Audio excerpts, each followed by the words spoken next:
오늘은 하나님이 원하시는 재물 원리, 하나님이 원하시는 재물 원리라는 제목으로 말씀을 상고합니다.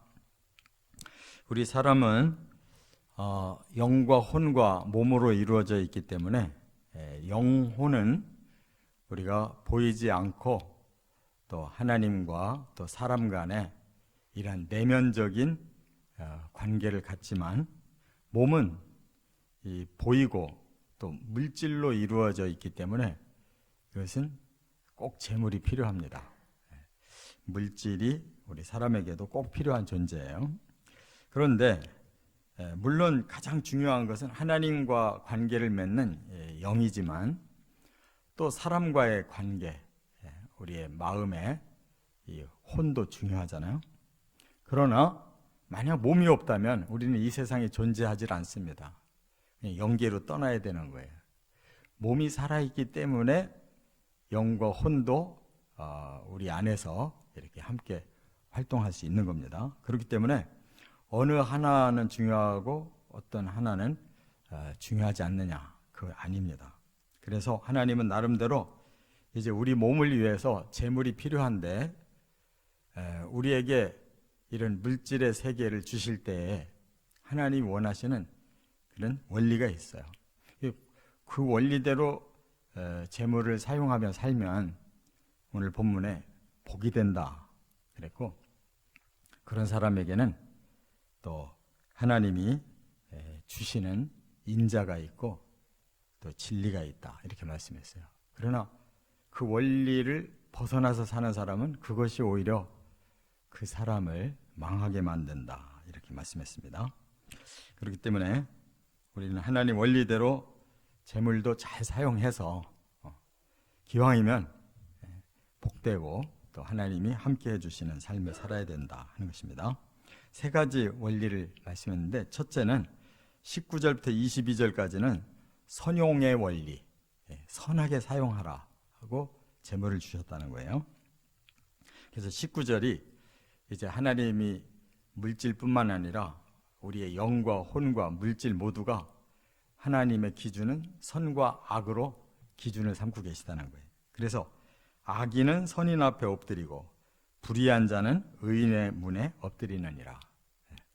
하나님은 의로운 자, 선한 자는 하나님이 함께 하시는데 반대로 불의한 자, 악한 자는 반드시 엎으신다는 거예요. 그렇기 때문에 결국 사람은 하나님의 선하심대로, 하나님의 의로우심대로 우리가 살아가야 되는데 물질도 그렇다는 거예요. 그런데 여기 20절에 그러나 세상은 그렇게 가지 않고 있다는 현실을 이렇게 말씀했어요. 가난한 자는 이웃에게 미움을 당하고 부요한 자는 친구가 많다. 이게 현실이라는 거예요. 죄짓고 또 이 땅이 부패해 있기 때문에 사람들이 영과 혼과 몸이 잘못되어 있는 거죠. 그래서 물질에 대한 개념도 사람들이 잘못 알고 있다는 거예요. 가난하면 저 사람 뭐 아무것도 없는 사람 그냥 무시하고 이렇게 사람들이 싫어한다는 거예요. 그러나 부요하면 물질을 많이 가지고 있으면 저 사람 사귀면 나에게 도움되겠다. 사람이 많이 모여든다 그 말이에요. 이게 세상 풍조고 악하고 불의한 현상이에요. 그러면 하나님이 구체적으로 물질에 대해서 어떻게 원하시느냐?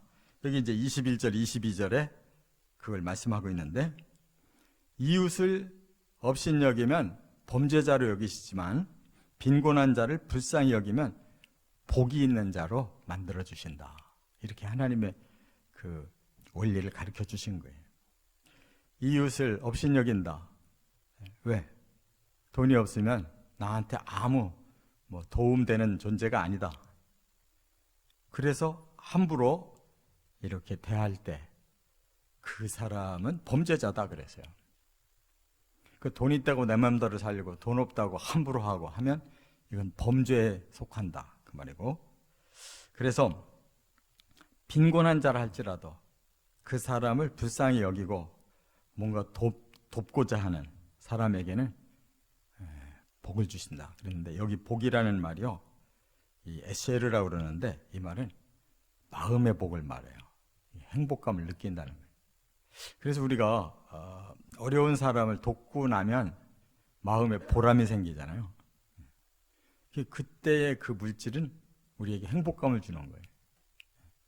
그래서 꼭 뭐 어려운 사람 도왔다고 내게 뭐 그렇게 득될 건 없잖아요. 있는 걸 내놨는데, 물질적으로는 분명히 내 것을 남에게 나눌 때 이제 그만큼 내게는 이제 없어지는 손실이 올 수가 있지만, 그 물질을 하나님 원리대로 선용한 사람에게는 마음에 물질이 없어진 거와 엄청나게 행복감이 온다, 그런 말이고, 22절에는 악을 도모하는 사람은 잘못 가는 것이고 선을 도모하는 자는 하나님의 인자와 진리가 거기에 있다, 그랬어요. 그러니까 우리가 선한 방향으로 계속 물질도 사용하고 살면 물질만이 아니라 하나님은 사랑을 베풀어 주시고 그 마음에 항상 진리를 가지고 살게 하신다는 거죠.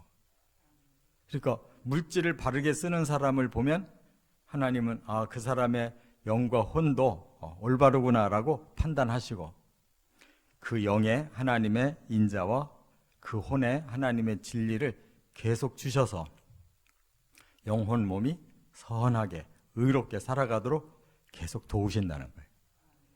얼마나 이것이 행복한 삶입니까? 그 다음에 두 번째 원리는 23절에 보면 수고의 원리예요. 물질은 수고 없이는 안 된다는 거예요. 23절, 모든 수고에는 이익이 있어도 입술의 말은 궁핍을 이룰 뿐이니라. 어떻게 하면 물질이 내 것이 될 수 있느냐? 하나님은 원리를 가르쳐 주셨어요. 수고해라. 수고하는 만큼 물질이 너에게 주어질 것이다. 여기 이익이라는 말은 이 모타르라고 그러는데 점점 풍부해진다. 수고하는 만큼 너에게 물질이 더 많아진다. 이것이 하나님이 주신 원리예요. 그런데 반대로 입술의 말로만 떠들고 행동하지 않는 사람, 궁핍이 그에게 이루어질 뿐이다. 그래서요. 여기 수고라는 단어는 창세기 3장부터 나와요. 그게 무슨 말씀이에요? 본래는 사람이 수고하지 않아도 물질을 풍요롭게 누릴 수 있도록 하나님이 에덴 동산, 낙원을 주셨고 그 낙원에 많은 먹을거리를 주셨어요. 생명나무까지 주셔서 그냥 따서 먹으면 저절로 사람이 완성될 수 있는 그런 축복을 주셨지만, 바로 선악과를 먹지 말라고 한 그 명령을 거스림으로써 사람은 죄를 졌고 죄성이 들어왔어요. 그때부터는 사람은 벌을 받아야 되는 거예요. 하나님의 법을 어길 때는 어긴 만큼의 그 값이 치러져야 돼요. 그래서 창세기 3장 17절에 그랬잖아요. 땅은 너로 말미암아 저주를 받았다. 너를 축복하려고 땅 줬는데 네가 범죄했으니 그 땅이 이제는 반대로 저주가 된다는 거예요. 그래서 너는 내 평생에 수고하여야 그 소산을 먹으리라. 여기 수고라는 단어가 지금 오늘 본문과 똑같아요. 뭐냐? 에세브라고 그랬는데 이 말은 고생해야 된다. 땀 흘려야 된다. 그런 뜻이에요. 거저 물질이 주어지지 않는다. 그게 벌이에요. 그런데 그거를 우리가 무시하고 막 다른 방법으로 쉽게 막 일확천금을 누리고 싶어 하다가 범죄가 더 커지는 거죠. 이렇게 하나님은 인생을 이 땅에 보낼 때부터 수고하게 돼 있어요. 몸을 가지고 태어났기 때문에 이 몸에 필요한 물질을 얻기 위해서는 땀 흘리고, 그리고 19절에 보면 그랬어요. 네가 흙으로 돌아갈 때까지 얼굴에 땀을 흘려야 먹을 것을 먹으리니. 죽는 순간 더 이상 물질이 필요 없는 그 순간까지 필요할 때마다 끝까지 수고는 필요하다. 거저 주시지 않는다 그 말이에요. 그것도 감사한 거죠. 그 정도 저주만 주신 것도 감사해요. 땀만 흘리고 고생만 해도 주시니까 감사하죠. 지옥 가면 그것도 누릴 수가 없고 모든 게 있어도 그것이 아무 소용이 없으니까. 그래서 땀 안 흘리고 돈 벌 생각하는 거는 이거는 더 큰 범죄예요. 하나님의 원리와 반대로 사는 거예요.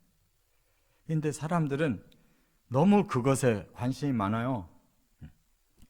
그냥 머리만 잘 굴려서 그냥 남 이용해서 뭐 좀 범죄를 저질러서 이런 식으로 그냥 자기는 땀 하나도 안 흘리고 많이 벌어서 마음껏 누리겠다라는 생각을 하기 때문에 거기서 온갖 부작용이 다 일어나는 거예요. 솔직하게 땀 흘리고 땀 흘린 만큼만 내 소득으로 삼고 거기에 분복으로 알고 살겠다 이렇게 생각을 해야 바로 그 수고의 원리만큼 먹는다 그 말이에요. 끝으로 세 번째 24절에는 보면 이게 이제 가장 귀한 원리인데요. 상급의 원리가 있어요. 재물도 이 땅에서 잘 사용하면 그게 큰 상급이 된다는 거예요. 하나님 앞에. 그래서 24절에 지혜로운 자의 재물은 그의 면류관이요 미련한 자의 소유는 다만 미련한 것이니라. 이 말은 뭐예요? 재물을 우리가 땀을 흘려서 얻고 또 선하게 쓰는 것도 하나님 기뻐하시지만 더 기뻐하시는 것은 그 재물을 하나님이 아주 그 귀하게 가치 있게 여기시는 일에 쓰라는 거예요. 그건 선한 정도가 아니라 하나님을 위해서 아주 가치 있게 사용하라는 거예요. 그게 지혜로운 자의 재물이에요. 하나님께서 어떤 것을 가치 있게 여기실까요? 하나님이 이 땅에 제일 필요한 게 구원이잖아요.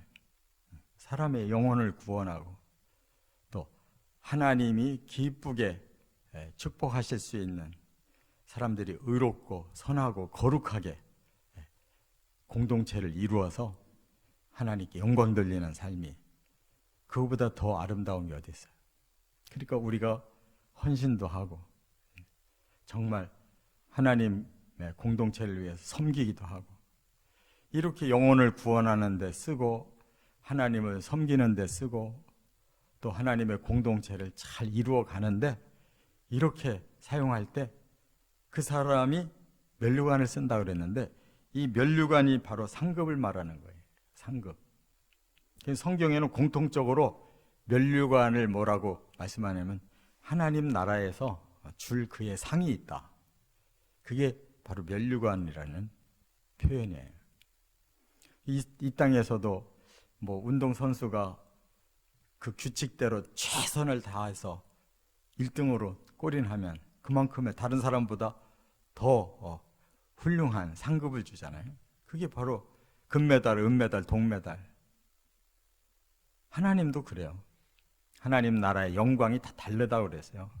구원은 다 같이 받아도 영광은 달라요.